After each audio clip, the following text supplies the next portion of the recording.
this is Vicki Jervicus of the Greater Gainesville Chamber, and I'm very happy to be with Janine Plavic today. She is going to tell us a little bit about herself and why she is running for rerunning for the seat she currently holds, but now she is running for election for the school board seat for District 1.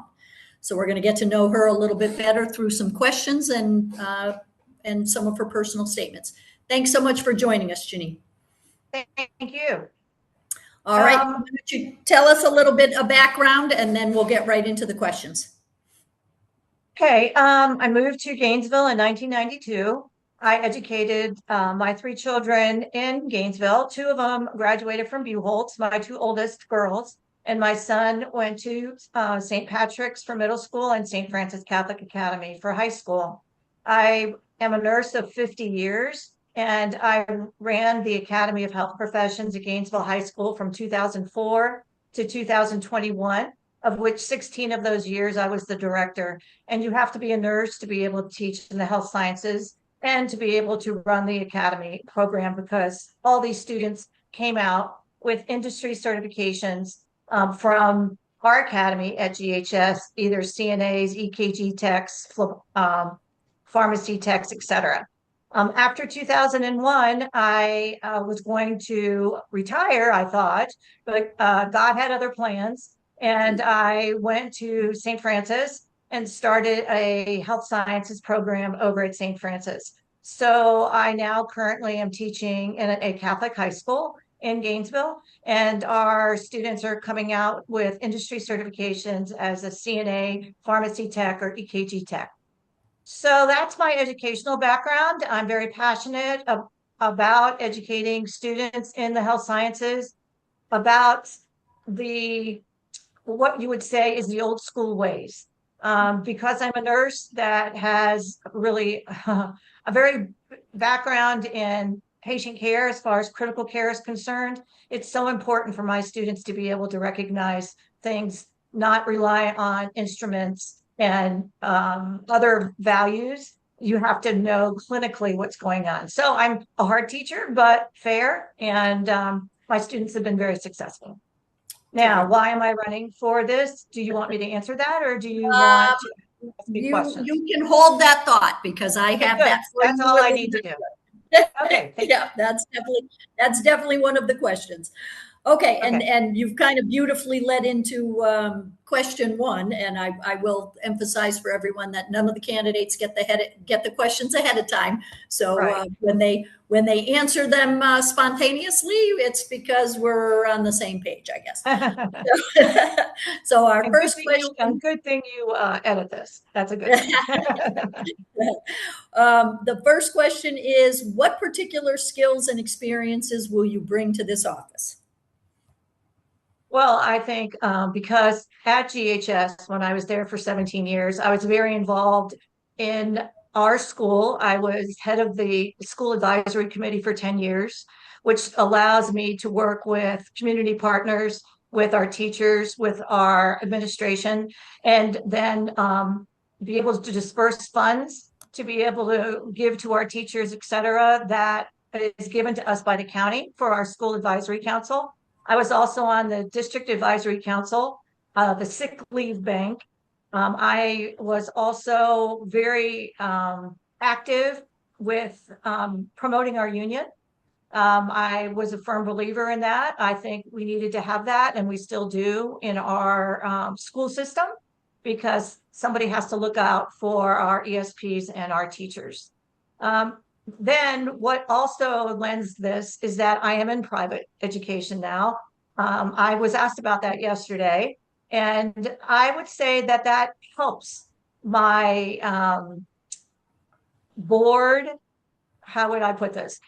It gives me a better perspective, because now everybody says, well, charter schools are horrible. And even though we're not a charter school, we are a Catholic high school. Why are people leaving the public education?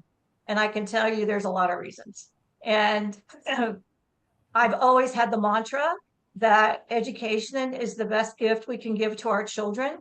And so any parent is going to look for that opportunity, whether it's a charter school, whether it's the IB program, whether it's St. Francis, and you have to fit the school to the child. Now, when my kids graduated 16, 17 years ago from Buchholz, it was a no-brainer. They had a phenomenal education, but I think things have shifted now and we have to figure that out. And that's why I think I'm really well suited for this position. Okay, terrific. And you touched about this a little bit, but this is a chance to be a little more specific, which is what would be your top priorities and projects if you're elected? Well, I never knew until I got on the board or until I really got an education about the schism between the east side of town and the west side of the town and the disparity between the educational differences that our Black children have versus our white children or Hispanics or whatever, based on where they are in our demographics in our school system. And we just got our ELA reading scores and math scores for our district. And I focused on our third grade because third grade, if you don't have a good foundation, you will not be successful. And our 4 SI schools, which is the school improvement schools that are now on the radar with our state, unfortunately, Williams Elementary for the entire state only has 10% of their kids reading on a level 3, which means they're proficient. That is a school that has traditionally been a very strong African American influence school. It at one time had a fine arts program, but that's gone. But Williams and Rawlings are probably only 10 schools in the entire state are worse than them. And that's really, really sad. So I have looked all the scores for math and English, and that right now is my priority to try. And that has been a priority of the board for 15 years. I've been watching board meetings, but we've got to get it right. And we've got to bring that up because my son actually taught last year at Kanapaha, 6th grade, level 1 math, 25 kids in 5 classes. And the first day of school, he came home to me and said, Mom, they can't read. They can't read. So how can I teach them math when they can't read the instructions? So that is so sad. And of course, then that lends it to discipline problems, behavior problems, because the kids are frustrated. So we can't let them get to 6th grade and not be able to read. So that is definitely my priority. Okay, very good. Again, a perfect segue to what are your thoughts on the Alachua County Reads initiative? Honestly, Vicki, I'm not really familiar with that particular initiative. I think you would need to give me some background on that because I don't want to say something that I'm not familiar with. I've only been on the board since April of 25. So unfortunately, when we're on the board, we deal with a lot of stuff that is not educational, which is sad. So maybe you could tell me what that is. Yeah, it's interesting, and I'm not an expert on it at all either, but it is a partnership between the county and the Children's Trust. Okay. And as I understand it, it is devoted to literacy issues, and there are partnerships in place to bring more books into the school and have more focus on reading in the, well, and I believe particularly in the younger grades. Right. And I would also love, and that's phenomenal. And Children's Trust is such a huge support to our school system and to our students. When I've been reflecting on the last few days about these scores, what I would love to see is that not only that, but use our UF resources, use the undergraduate students that are in the education department. How about if we have them do some after school tutoring and they need that for their hours to get into grad school, as the high schools do. Get the high schools involved, whether you use CTE programs like I was in charge of, and get my students to come over or whoever is running a program and do one-on-ones. Because these kids, when my son was in that classroom, he said, Mom, I can't help 25 kids. And these level 1s should not be in these big class sizes, but they are. Not so much in elementary school, but in middle and high school. And so we have a phenomenal educational system in this town. We need to bring in all of our resources and not just say we're doing it. So it's great to have a REACH program, but the student will identify one-on-one with that partner that they have. And it's kind of like the guardian ad litem. You've got that one person looking out for that child. And why don't we identify kids that really, really, really can use that one-on-one because of things that are going on in their family? Their parents are working 4 jobs. They can't read to their kids. So that's why there's such a difference on the east side of town, I feel, and the west side of town, just because of the economic disparity, and the parents just are trying to survive, and they just don't and I feel bad for them. I feel horrible for them because they're no different than you and I. They want their child to be successful. So yeah. Very good. Okay, now we've got another question that has had a lot of conversation and is going to have a lot more conversation, which is, what are your thoughts on the Alachua County Schools redistricting and school consolidation plans? Well, by my vote, people know that I was not for closing Williams Elementary. Foster, I went with because we could assimilate those students into Norton and to Metcalf, into other areas. I am not for K through 8s. I think High Springs is a unique community, and that's why that works. I think it was rushed, the plan. And the only thing we had to do this year, we absolutely had to do, is give Newberry an elementary school, because we closed their elementary school because of the charter. So we did not have to go forward with making all these other decisions. And pretty soon we're going to have a vote on the allocation of the funds for this, which the superintendent wants us to spend $230 million on expanding Metcalf, closing Alachua, expanding Oakview, which is going to add into that elementary school, and expanding Lincoln to make it a K through 8. And there's a lot of discussion there that we really haven't had, and at least 2 board members do not want that to happen.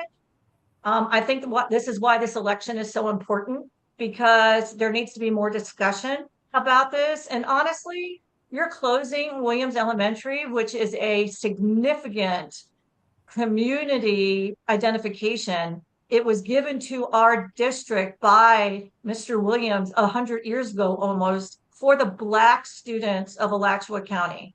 And if that school was sitting on any kind of landfill, they wouldn't be sitting there right now.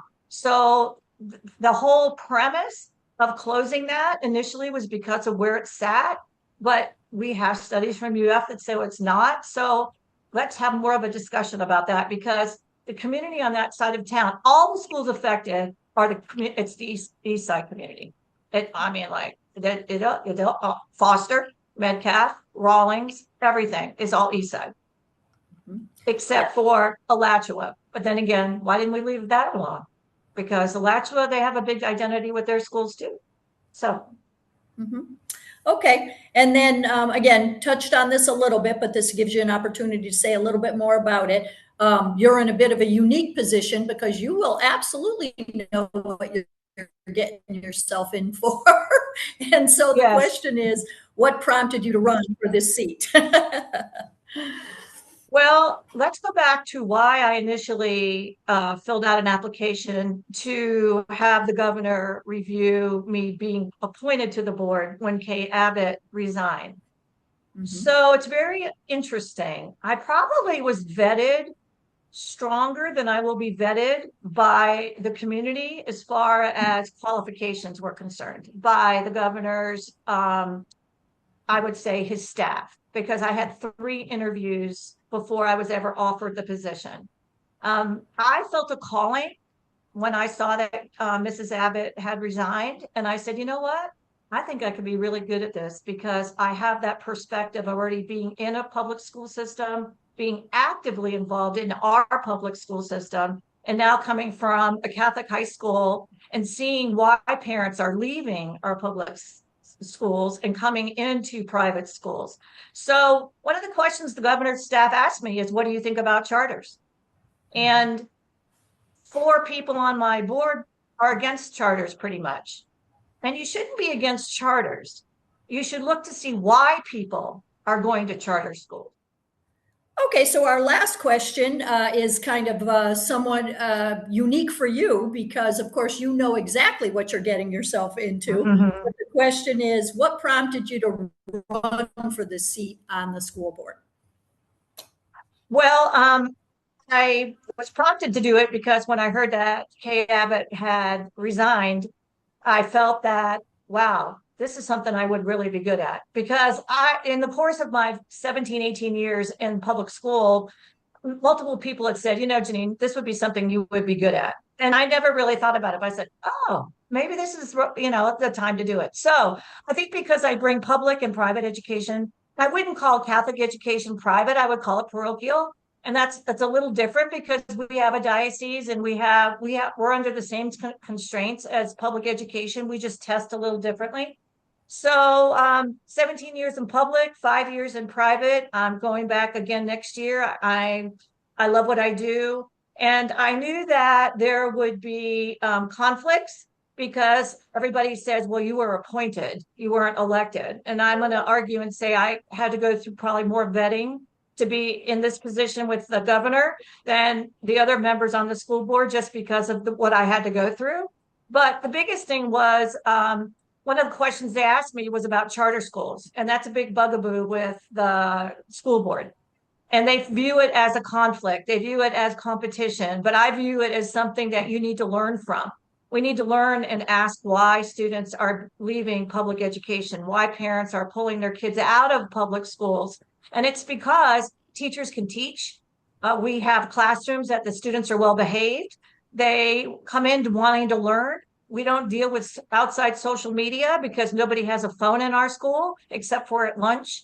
And the respect is beyond. And we have very few behavioral issues, which are dealt with immediately. And our principal is very, very good about that. So as a teacher, we feel supported.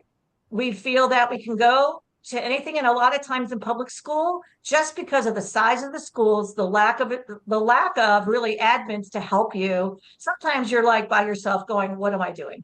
So I want to bring all of this together and see if we can't make our public school system as good as it was 15 years ago when my daughters went to school there.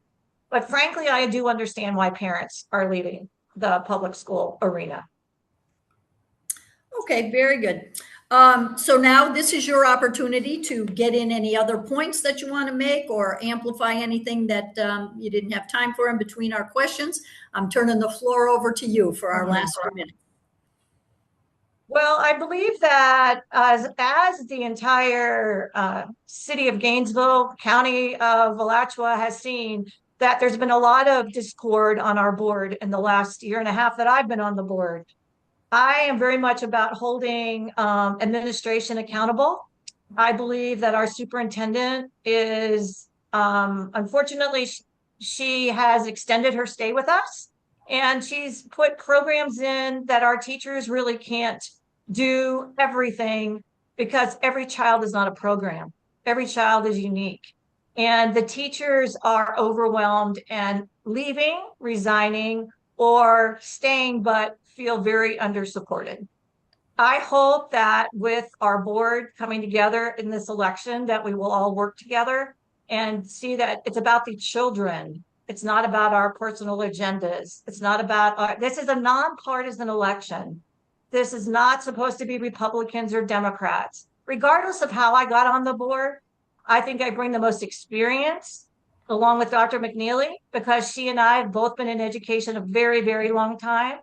And as a principal, she understands. And as a teacher and currently a teacher and having been a teacher for almost 20 some years, I think that that experience along with let's get the ship back where it needs to be and let's do what's right for our teachers and our students especially, and the parents need to have faith in us that we are making the right decisions because we have made some enormous decisions this year with the redistricting and we have a budget coming up and we have a lot of things on the table. So I hope everybody remembers that.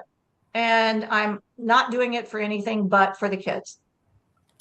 Terrific. Okay, well, I'm going to echo one of the things I think that Janine talked about, which is the need for all of us to participate and get involved. And the way that we do that as a community is to get out and vote in our primary on August 18th. So we at the Chamber Absolutely. encourage everyone to get out there. This is your chance. Make your voice heard. Get to know your candidates, and whether you'd like to vote by mail, early, or in person on the day of, make sure you're there on the 18th. Thank you so much. Thank you, It Vicki. was great talking to you.